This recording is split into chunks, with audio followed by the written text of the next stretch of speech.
Você já se percebeu, assim, em algum momento da sua vida, não merecedor de alguma coisa que tenha acontecido com você? Tipo, poxa, aconteceu uma coisa muito boa contigo, e aí você percebeu assim, isso que está acontecendo comigo, eu não merecia de jeito nenhum. Comigo já aconteceu algumas vezes assim, mas entre muitas situações que eu poderia me lembrar, eu me lembro que no dia 4 de setembro de 2010, então tem uns 9 anos isso daí, eu recebi a resposta de muitas orações que eu fiz, e eu pedi a Deus nessas orações que Ele me desse uma esposa que vivesse do meu lado e que cuidasse de mim. E, cara, poxa, foi o dia do meu casamento, foi um dia muito maneiro. Entre muitas coisas que eu me lembro daquele dia e da minha esposa vestida de noiva e de todo o encanto, assim, daquele momento, eu me lembro de ter também percebido que, de modo nenhum, eu era digno daquele momento ali. E porque Deus ouviria as minhas orações, porque Deus, né, se inclinaria do seu trono de glória, teria um pedido de uma pessoa tão comum e simples como eu. E poxa, e por que Deus me daria a melhor esposa de todas, a menina assim mais cuidadosa, carinhosa, a menina mais bonita, mais bondosa, que se tornou uma mãe assim maravilhosa para os meus filhos. Cara, eu não era digno daquele dia, não. Foi um dia, assim, espetacular. Espetacular. Tem um livro de um cara chamado Victor Hugo. Esse livro se chama Os Miseráveis. Tem até algumas adaptações desse livro para o cinema, né? E vou dar até um spoiler, assim, não do filme que está passando aí, que está passando um filme que de repente você quer assistir, não assistiu ainda, e não está querendo ouvir spoiler nenhum, mas vou dar um spoiler do livro do Victor Hugo. Tem duas versões no cinema que eu me recordo. Uma é com aquele ator que fez até o Wolverine, né? Hugh Jackman, o nome do cara. E essa versão dos Miseráveis, ela é muito longa. Eu me lembro até que em alguns cinemas tinha uma pausa no meio do filme, assim, você assistia o filme.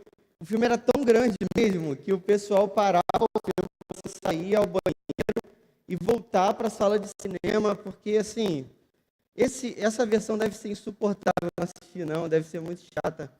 Eu não tenho condições de ver ninguém cantando no cinema, para mim é totalmente insuportável. Eu hoje assisto os filmes que meus filhos assistem. Então, recentemente, eu assisti Parque dos Sonhos. Rapaz, que filme insuportável. E aí, o filme é insuportável e ele tem essa cantoria no meio, as pessoas cantam. Então, assim, poxa, você vai, entendeu? Você vai ver o Wolverine cantando, é um negócio que não tem lógica. Então, essa aí daí você pode descartar.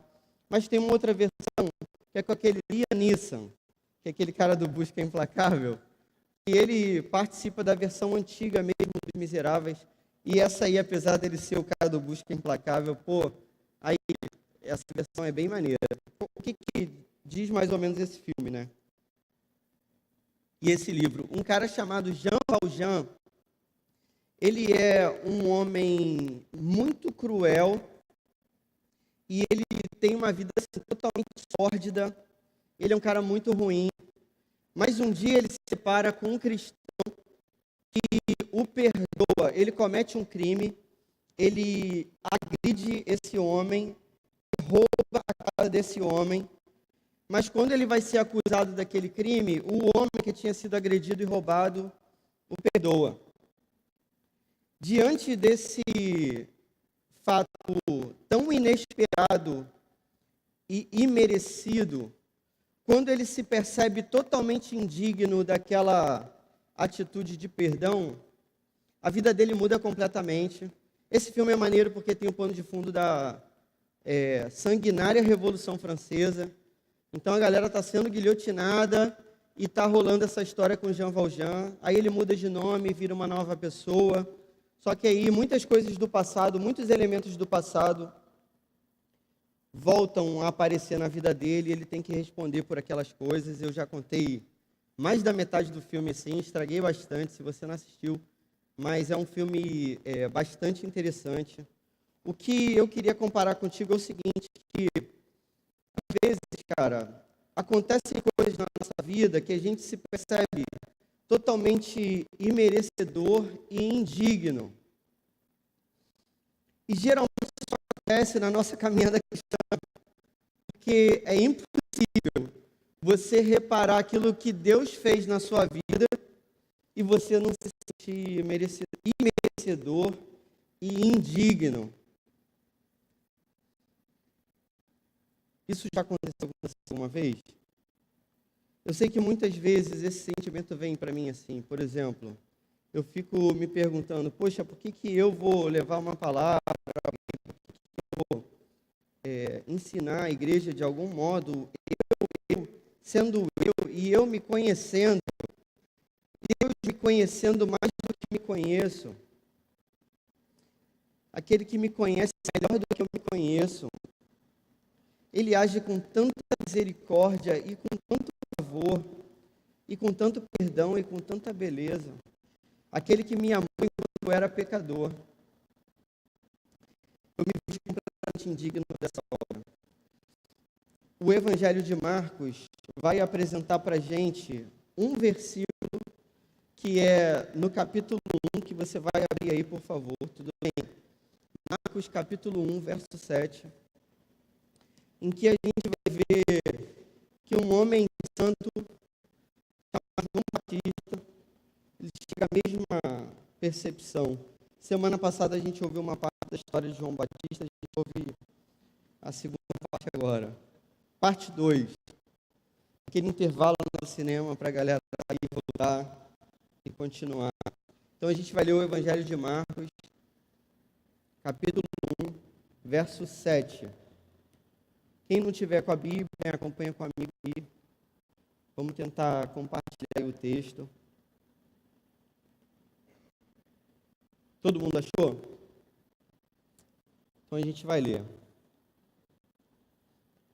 E esta era a sua mensagem. Aí está falando da mensagem de João Batista. Tudo bem? A gente vai ler só um versículo.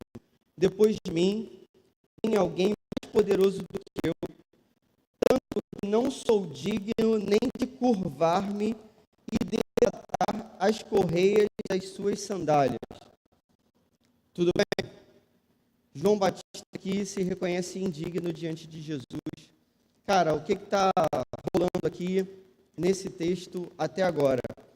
A gente sabe que João Batista, melhor do que a gente conheceria pelo Evangelho de Marcos, através das outras narrativas dos Evangelhos. Então, nos Evangelhos, a gente vai ver João Batista como um santo, que desde a sua infância ele sabe para que ele veio. Pô, e eu acho que isso é maneiro demais. Imagina, né, que Deus disse para você assim, ó, você, André, você, Lucas, você, Bia, você, Carol, ó, você veio para essa vida com esse propósito. O seu propósito é anunciar os caminhos de Jesus e preparar os caminhos dele, preparar as suas veredas, fazer veredas retas para esse homem, Deus homem, Jesus Cristo, o Messias, aquele que viria salvar a humanidade. Então, a gente vai ver nos outros evangelhos que tem uma passagem até que João Batista, ele dentro da barriga da mãe dele, ainda um bebezinho dentro da barriga, reconhece Jesus, a presença de Jesus na barriga de Maria. E aí a mãe vai dizer assim, olha, ele reconheceu a presença de Jesus, o Salvador, está aqui. Desde muito novinho, João Batista sabia para qual era a missão dele. A gente sabe que a história de João Batista é uma história de coragem e de uma missão que não se interrompe. Então, João Batista vai ser fiel àquilo que ele veio preparado para fazer. Marcos vai apresentar João Batista de um modo muito simples para a gente.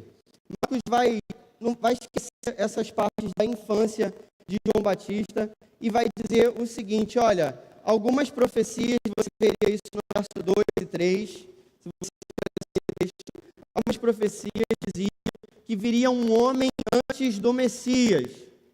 Esse homem seria um sinal para o povo reconhecer que depois então desse sinal viria então verdadeiramente o Messias. Conseguindo entender? Deus prepara um sinal para o povo. Então Deus está facilitando a visão do povo, a compreensão do povo. É assim, olha, quando vocês virem um homem assim, vocês vão saber que esse Messias virá. No entanto, a gente vai reparar algo muito importante no verso 3, porque o verso 3 diz o seguinte: voz do que clama do deserto, preparem o caminho para o Senhor, façam veredas retas para Ele. Essa é uma citação de Isaías, mas se você olhasse no texto de Isaías, você vai reparar que esse Senhor aqui com letra maiúscula está falando de Deus. Então, assim, o povo deveria estar esperando não exatamente o Messias, assim, um homem ungido. O povo deveria perceber que Jesus era o próprio Deus. A gente sabe que o Messias é Deus, mas é isso que o texto está dizendo, assim, é o próprio Deus que vai aparecer. Depois que esse cara aparecer, vai aparecer o próprio Deus. Então, João Batista cumpre a sua missão e é alguém que se coloca ali como um instrumento de Deus para mostrar para aquele povo que, olha, esse é o Deus Todo-Poderoso que se fez homem e habitou entre nós, cheio de graça e de verdade, e veio ao mundo e percebeu que deveria, pela sua própria vontade, pela sua própria misericórdia, abrir mão da sua glória e se tornar um homem, um menininho na barriga de Maria e nascer, e se entregar a uma morte totalmente violenta, espúria, terrível, rude, cruel, que é a morte de cruz. Cara, João Batista cumpriu sua missão. João Batista era um homem totalmente digno, então, mas diante da figura de Jesus, de uma figura tão bonita, tão santa, tão perfeita, tão amável e tão digna, ele se percebe completamente imperfeito, impuro, feio e indigno para preparar os caminhos de Jesus. João Batista, como sinal e precursor daquele que viria como Deus que se faz homem e habita entre nós, ele se vê, cara, indigno no caminho, indigno de se aproximar de Jesus, indigno de ser chamado irmão, indigno de ser chamado amigo de Jesus, indigno de anunciar uma palavra tão bonita e tão perfeita. Ele tinha nascido para aquilo. Quantas vezes nessa caminhada eu olhei para a minha vida e me percebendo no meio dessa obra tão bonita, que é o reino de Deus, a sua justiça. Cara, eu com as minhas esquisitices, com todos os meus medos e tormentos, com todos os meus planos que foram falhos, todos os meus erros, eu, ao contemplar a face tão bonita de Jesus, cara, quantas vezes eu me vi indigno dessa obra? Você está entendendo qual é a nossa situação?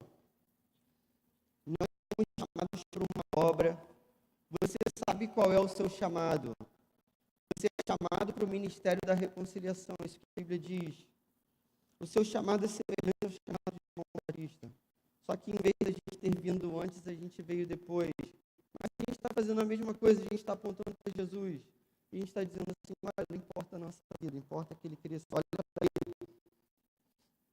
Mas quando a gente está no meio dessa parada aqui, e quando a gente está com a mão no arado, ainda que a gente não olhe para trás, a gente se percebe completamente indigno dessa obra. A gente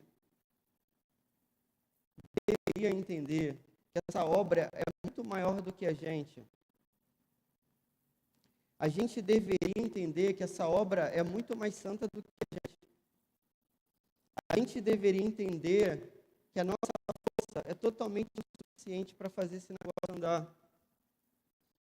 Então, ainda que a gente planeje, ainda que a gente se esforce, cara, a gente está muito aquém do que deveria estar. Nós tínhamos tudo para sermos joio. Nós tínhamos tudo para sermos inimigos de Deus. Aliás, nós éramos a própria inimizade, como diz Spurgeon. A gente não era inimigo, a gente era a própria inimizade. Nós, que tão pouco como um cachorrinho, poderíamos comer as migalhas que caíssem da mesa do nosso Senhor. Nós fomos chamados para um banquete. Nós fomos chamados para sentar na mesa. Nós fomos chamados de filhos.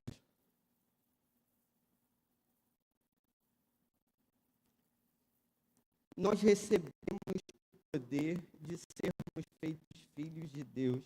Aleluia. A primeira lição que a gente aprende desse texto, que eu gostaria que você guardasse no nosso coração, é que nós devemos nos considerar indignos da obra para a qual nós fomos chamados.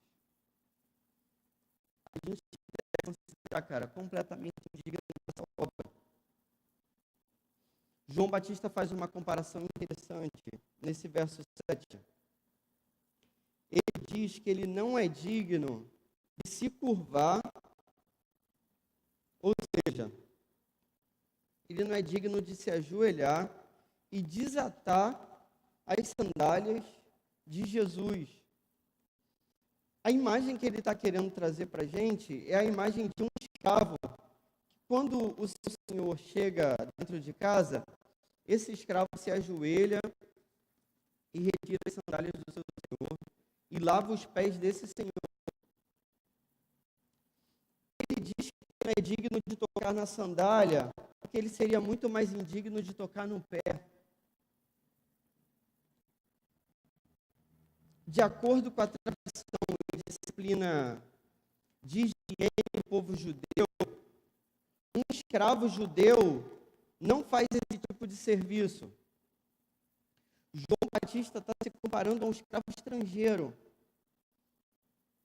Está conseguindo entender? Só quem fazia esse tipo de coisa dentro de uma casa de um senhor era alguém de fora. Então era assim, alguém totalmente desprezado, alguém totalmente humilhado, alguém totalmente não participante. E ele diz que nem disso ele seria digno, nem isso ele poderia fazer, seria se ajoelhar como um escravo estrangeiro e desatar as sandálias do seu senhor. Esse sentido foi ecoado na Bíblia toda. Se você ler as cartas de Paulo e dos apóstolos, você vai ver como é que eles tratavam a si mesmos. Eles diziam assim: eu, fulano, escravo de Jesus. Eu, fulano, irmão de fulano, escravo de Jesus. Eu, escravo de Jesus. No entanto, cara, esse é o detalhe sobremodo importante. Eu quero que você tenha isso em mente, que você grave isso que eu estou falando. Essa constatação da nossa realidade, de tamanha miséria, inaptidão, essa compreensão, ela não deve fazer a gente parar, ficar paralisado. Pelo contrário, cara, ela deve fazer a gente continuar. O que foi isso que aconteceu com João Batista?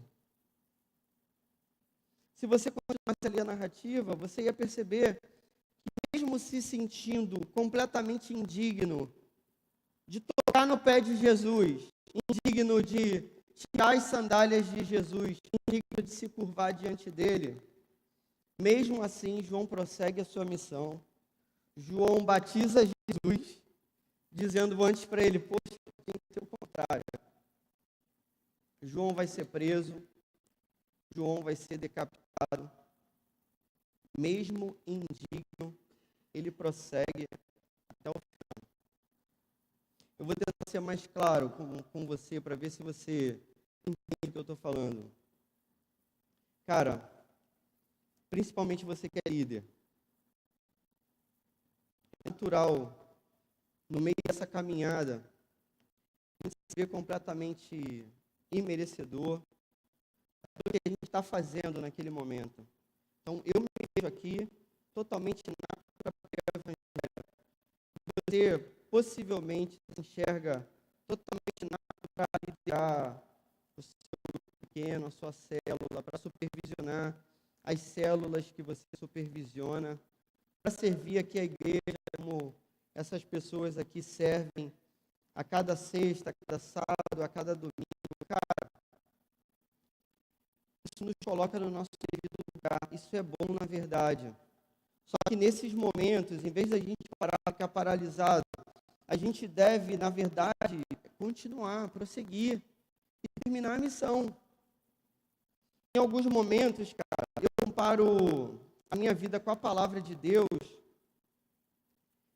e eu percebo algumas falhas e sobre elas eu penso assim, poxa, se eu corrigir essa inclinação que eu tenho para o pecado, se eu corrigir esse erro que eu costumo cometer, eu um dia vou subir num ponto mais tranquilo para pregar o Evangelho. Mas sempre que eu corrijo aquelas falhas, tantas outras aparecem e tantas outras e mais outras. Eu nunca vou ser digno dessa obra. Eu não estou falando aqui de licença para a gente viver uma vida de pecado, nem para viver uma vida de acomodação. Nós estamos lutando com o pecado todos os dias. Mas eu estou dizendo, sobretudo, para você que é líder, que é falho, que é indigno, como eu sou e como João Batista era, para você continuar. Não desista, cara. Prossiga. Levante a cabeça. Depois de se ajoelhar e de pedir perdão, continue, dê mais um passo. Vá até o final, cara. É uma corrida, vai até a linha de chegada. Ainda que você tenha pensado em parar, em desistir, continua. O Senhor te chama para essa obra sabendo quem você é.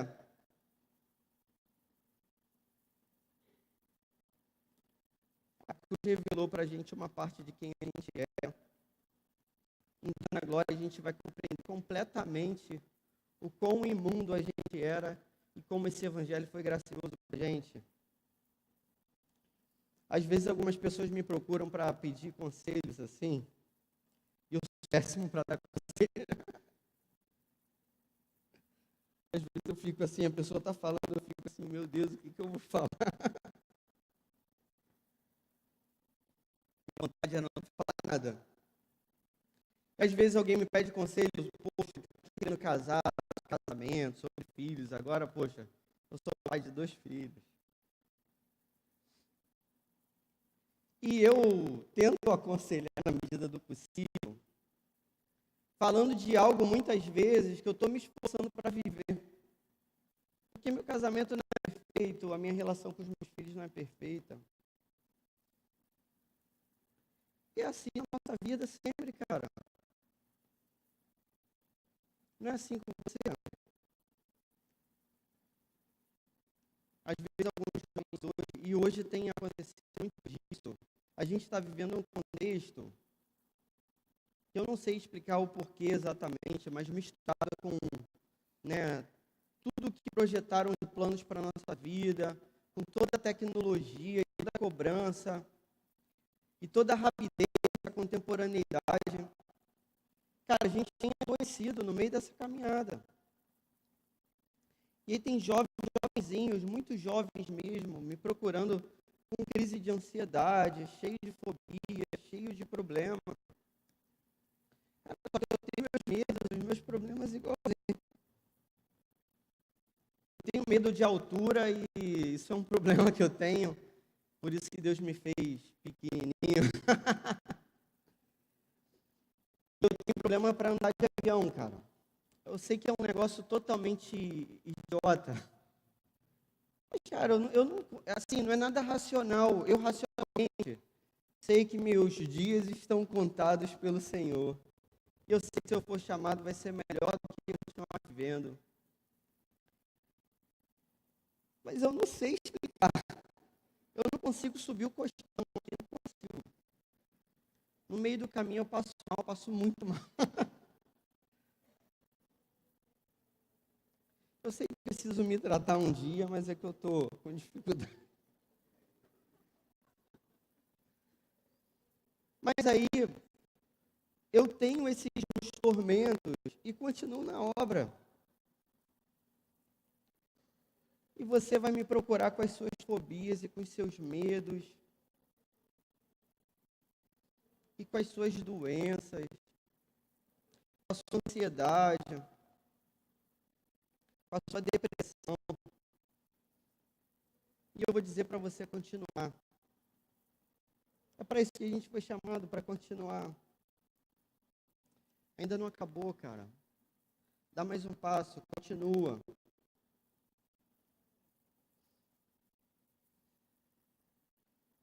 Existe uma notícia boa no meio disso tudo. O Evangelho diz que isso um dia vai acabar. A gente não sabe quando que isso vai acontecer, mas a gente tem certeza que um dia isso vai acabar. E quando eu olho para a Bíblia, cara, eu vejo passagens como de Atos 16, 17, o apóstolo Paulo pregando com todo o ímpeto e milagres acontecendo. Tem momentos, por exemplo, que as pessoas pegam os panos que o apóstolo Paulo usava e levava para os doentes, e os doentes eram curados. Mas Paulo tinha um problema dele lá que ele chamava de espinho na carne, que a gente não sabe o que é. Mas que pode ser uma doença física, psicológica. Provavelmente era. Paulo fala para Timóteo cuidar da saúde dele, mas Paulo não era o cara que orava pelas pessoas e as pessoas ficavam curadas. Paulo doente, Timóteo doente, eles oravam pelos enfermos, os enfermos ficavam curados nas mãos de uma pessoa doente.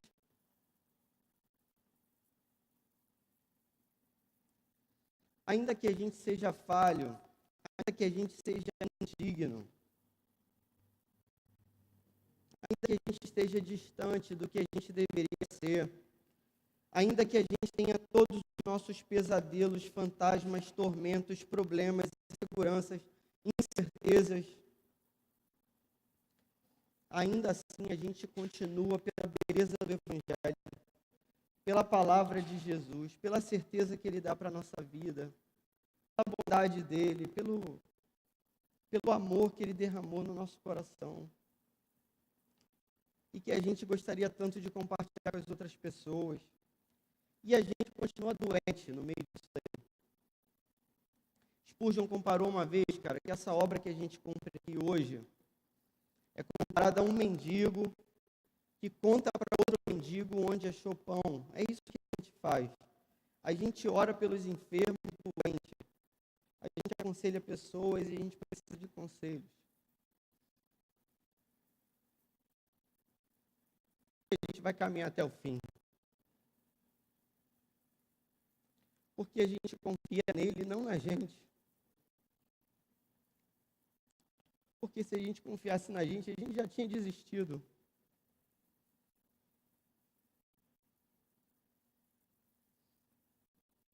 Eu gostaria que essa mensagem tocasse o seu coração hoje. Eu gostaria de te encorajar a prosseguir. Gostaria que você se levantasse e continuasse o caminho. Continuasse na frente de batalha. Ainda que falho e indigno, que você confie e persevere em Jesus Cristo até o último dia. Amém? Vamos orar? Senhor, muito obrigado pela tua palavra. Senhor.